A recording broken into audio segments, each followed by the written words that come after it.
All right, we'll keep an eye on what's going on between Ole Miss and Georgia. That game is 7-7 right now. Got our eyes on some other big games nationally. We'll keep you posted on all of it. We'll see you at halftime, but right now it's time for a little primetime football. Tom Hart and company, take it. Dari, thank you. The frenzy has been building throughout the day. There is nothing quite like LSU, Florida. And tonight, we feature a pair of quarterbacks whose confidence is brimming. Graham Mertz, 5th in the country in completion percentage, reset button on his career when he arrived in Gainesville. And a Heisman candidate, Jayden Daniels, one of the best in the country, will look to take another step towards New York City with a win tonight.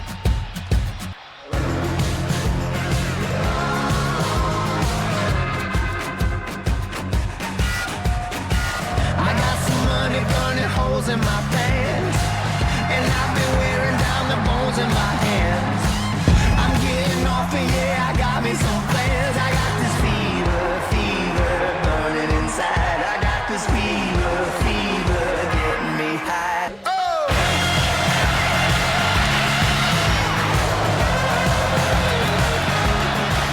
Welcome to SEC Saturday night. Let's have a great night.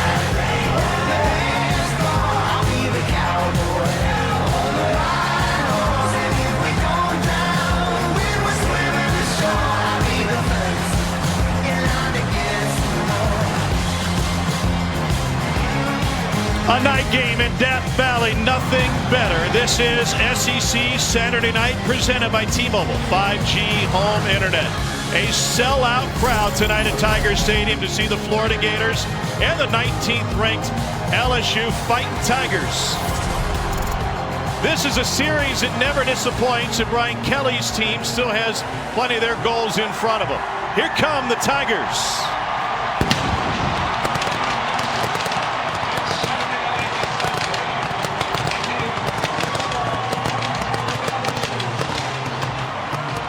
If they can finish without a loss and win their bowl game, it'll be another 10-win season for Brian Kelly and company.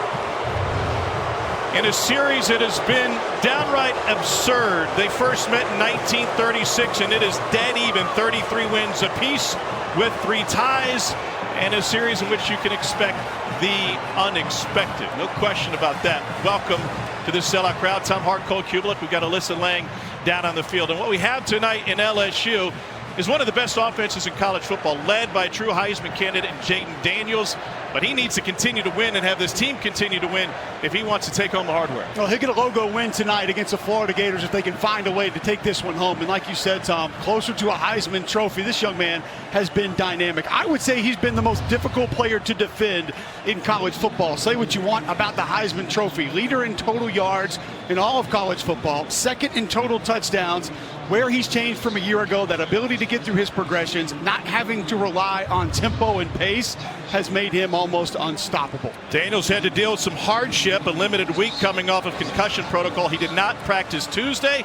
For more on that, let's go down to the field. Here's Alyssa Lang. Tom, I talked to head coach Brian Kelly pregame about Jayden Daniels. He said Friday evening continued to go well for his quarterback into today. He's confident with Jayden Daniels' ability to lock in and how confident his quarterback feels coming into tonight. Watching Jayden go through warm-ups, throwing against air, he looked accurate. His receivers coming over, hitting him on the shoulder pads, giving him little pep talks in the end zone. He's dancing around with his guys. He looks about as loose as I've ever seen Jayden Daniels throughout his career here at LSU. No question, he was a difference maker with his legs and with his arm. Meanwhile, on the other side for Florida, what a difference one more win could make. They're one win from bowl eligibility. That's the good news. The bad news is they close with 3 consecutive ranked teams. Tom, it might be the most difficult close that any team has in all of college football. When you look at not only the teams that they have to do it against, but where they have to go do it. 5-4, one more win needed for a bowl game here in Death Valley. Go to Missouri on November the 18th. And of course, that rivalry game against Florida State, a team that most likely is going to be playing for a spot in the college football playoff. Both Missouri and Florida State won in convincing fashion today. Florida State now 10-0. Missouri took care of business against Tennessee. It is a sellout crowd for this series that has been uninterrupted since 1971, and one in which every game seems to show you something you never quite expected and you may never see again. And it's a series that LSU has dominated as of late. In fact, since the head ball coach left Gainesville, the Tigers have won 14 of the last 21 meetings head-to-head with the Gators. And it's a little bit different at night, where LSU has won 10 consecutive games under the lights here at Death Valley. They've been prepping for a while for this one. LSU disappointed last week against Alabama, but you wouldn't know it by the crowd here tonight. Still plenty of opportunities in front of Brian Kelly's program the rest of the way. Florida won the toss, have elected to defer, so LSU will start with the football.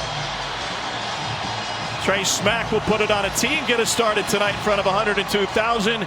Caleb Jackson set to return.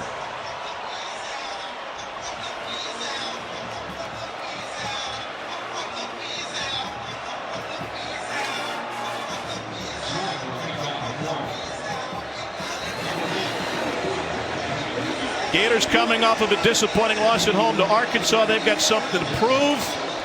A bunch of Louisiana natives on their roster as well that are looking to make a difference here tonight. Guys who played their high school ball in this state felt like they were overlooked by the home state team. Weather shouldn't be an issue. It's cool in the 60s. Might see some drizzles throughout the night. But I'm told it never rains at Tiger Stadium. And we are underway on this Saturday night. And no return for LSU.